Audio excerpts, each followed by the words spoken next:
and you can now optimize that excess to sell to other people.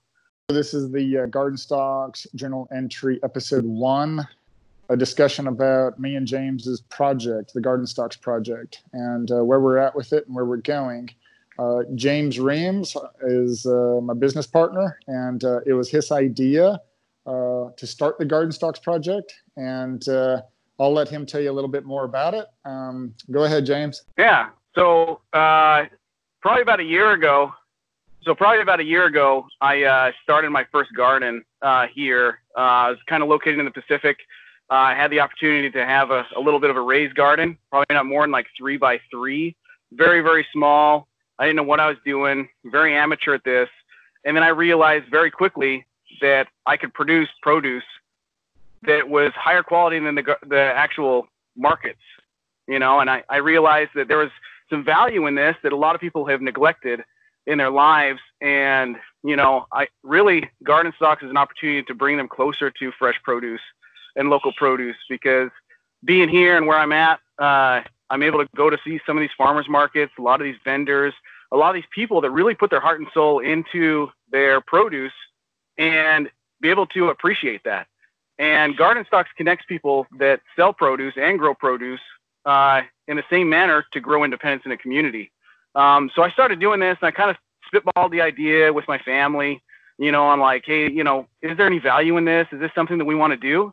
As someone who knows kind of supply chain management a little bit and has kind of been in that area, I realized that the 7 or 8 steps between a country to sell another product to a country, you neglect a lot of the nutrients. You can neglect a lot of the people, and you neglect a lot of the price that's involved there. And if you want to cut that supply chain and you want to go to Whole Foods or something of that sort, you're paying the price, literally, to get that fresh produce.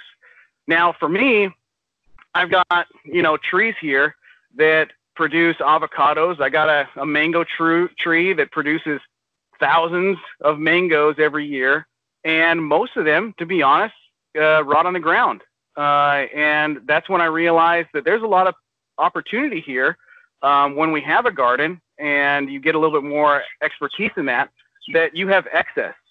And you can now optimize that excess to sell to other people, to enable them, so they don't have to pay that price at these higher markets. So ultimately, Garden Stocks closes the gap of this supply chain and puts the farmer's market in the hands of the user, and cuts the farm. It's an online farmer's market. You know what's got me excited about an online farmer's market is it's being able to log in, go and do a search and see if somebody's growing that sweet jalapeno ghost pepper just down the road. It's fresh, right off the plant, and now I can go and buy however many I need in order to make what it is I'm going to make. Some of that delicious, super hot salsa that's going to roast the family and, be a surprise at the party. But no, seriously, like the idea and the concept got me really excited, because I was like, it really is a drag watching your apple tree and 90% of your apples falling on the ground. So that's really what got me. But it was also thinking of people being able to grow everything and anything, because you got hydroponics. You could grow things in a controlled environment, and instead of going down to South America to buy some of those exotic items, maybe you got that guy who's got that system, and he's growing those right down the road from you. And so that's always got me super excited about the Garden Stocks project. On top of being able to facilitate and help people to sell the items that they're growing. It's funny you said that, because just a little while ago, when I first started doing this, outside my back where I compost a lot of my excess, potato peels or whatever it is, I threw a whole bunch of rotten tomatoes, like cherry tomatoes I got in the store there. I threw them in the back.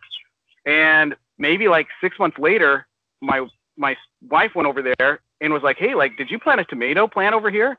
Like, no, I didn't plant a tomato plant. There's a full-grown tomato plant in my composting dirt pile. And that's how easy this is.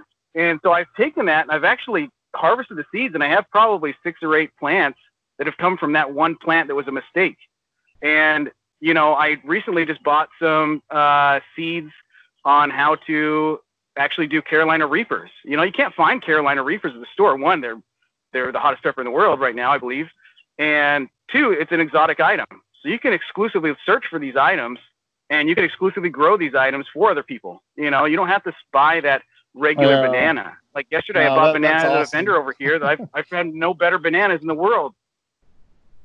Yeah, it's pretty cool. You know, me and Adam have known each other for a long time, and I think that kind of our drive and just our union with understanding what the mission is for this company and to be able to enable other people to be more independent is essential.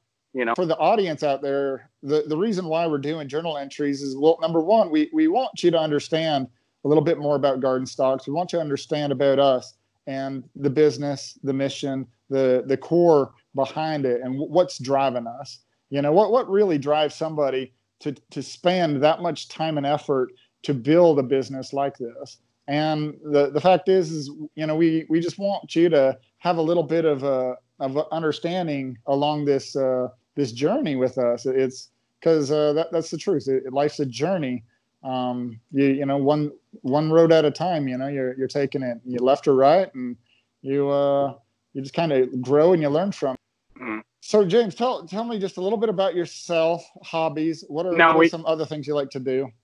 I really like the outdoors. Obviously, I'm a big outdoorsman, so I like to go hiking, you know, camping. Big into camping.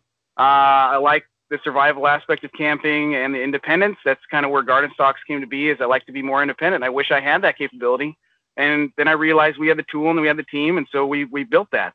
So the other people don't have that capability. You know, I really like trying new produce. You know, I've gone all over the world. I've been to Japan. I've been to other parts of the Pacific and Asia. I've been to the Middle East. I've been some other places. And I'll tell you, the cultural aspect of food and what cultures can actually bring to the table with food really ties in a community. And being able to experience that firsthand and be able to be open to trying those different produce really opens your eyes to other people's perspectives. Like yesterday, I had a soursop for the first time, and I bought a half of a soursop from a vendor. And first, it's not a very appealing sound, but I got it and I brought it to a little party that some friends of mine were having, and it was the best. Like, it was the bomb. And it definitely gave me a different perspective of different flavor. You know, I've never experienced that before. I'm on this journey along with you guys. And so as we're developing, we're going to keep pushing that forward. The Garden Stocks right now is under development, but we are at a point now that we expect to be live in the next year at the latest, maybe even sooner, in which we will be putting the live version out of our applications for the app, like an iOS application, Android application. Also, our website will be going live. But, you know, right now I'd encourage people to kind of use the analogy of planting the seed and pre-registering with us. We keep you guys updated on where we're at, what new developments are coming in, you know, what are some new ideas that you guys might have, and you guys can put those in the comments and some other things like that. And we try to capture those, and we try to make sure that our program and our platform matches what you want, because that's really what it's for. It's for the community. So I'm excited about all this. So that's what I do. Adam, kind of in your area, what is your perspective on people's take with produce and having a farm and that kind of stuff? When it comes to produce, people want organic, they want fresh, and even if it's not organic, they want to know who's growing it, where it's coming from, and be able to actually see the person and talk to them and go actually see their setup. Go see their little farm, whether it's 5 acres, 10 acres, or they're doing it on a 1 acre lot. It's just, and it's the freshness. When you cook stuff straight out of the garden, there is no other taste like it. You can tell the difference in the crunch. You can tell the difference in the way that food is prepared. It's not it's not full of like preservatives that just kind of take away the Non-organic flavors. tributaries, preservatives. Yeah. All the Prematurely chemicals. ripening. Yeah. However they do it. Neglect of the growers. Yeah. Yeah. What I like about Garden Stocks is it is a community effort. It's a team effort, and it's all about innovation. It's about streamlining processes so that users can buy fresh produce, sell it very easily, buy or sell. I mean, if you don't ever have to be a seller, you could be a buyer, and that's it. You could just be a permanent buyer. If you're a restaurant, you could go and buy the freshly grown cabbage down the road and have it delivered to you. That's Garden Stocks. Exclusive item. Yeah. Yeah. So it makes me excited. And then also like people who pre-register who are like, yeah, I'm actually going to use this. I love this idea. I love this concept. They can tell us and say, hey, I while we're in development, I notice it's doing this, this, and this. Can you change it to do this? And then if it's a good idea, we'll be like, heck yeah, let's do it. It's that simple. It's easy. We just get with our developers and go, hey guys, this is what we need to do. It's being demanded by the people. People's voices. It's like that lady, on the North Shore that I was talking to, and she was very excited about this. And then she told me, she's like, hey, I just want to let you know, I have about 200 papaya trees that are about a foot tall that I want to sell. And I was like, you know what? I think we could do that. We sell produce, we sell seeds, and now we sell plants, potentially. And we're going to look at that as our system. And that's from input from you. And so we're open to hearing that. But I'm excited about this. We're going to keep doing this and just kind of keeping everybody updated as things go along. But we encourage you to pre-register. Encourage us to follow us on social media, on Facebook, on Instagram. We're going to start putting a lot of our videos on YouTube. But really, we're trying to get as many touch points with you as possible so we can keep you informed and we can get informed from you. And I think what the audience can also take from this is it's not just about following us. They're going to see like different things that we're doing because we're going to also like do reviews of different products at the same time. We're going to talk about hydroponics and setups, and we're going to talk about how you can be enabled to be that grower at home and to feed your whole family. And instead of spending I don't know about you, but when I go into the grocery stores, every single time I go in there, it seems like the cost of produce goes up. I mean, we all know it does, but is it just me, or in the past year has it gone up a lot? Not just a little bit. I mean, but I think it's gone up a lot. So, it's all about helping people save. We're not selling milk, but I just want to give you experience. I bought a gallon of milk where I live in the Pacific for $7 yesterday. What? $7. Now we're not going to be selling milk or anything like that. But that just shows you the increase of cost. Yes. Wow. Yeah. $6.99.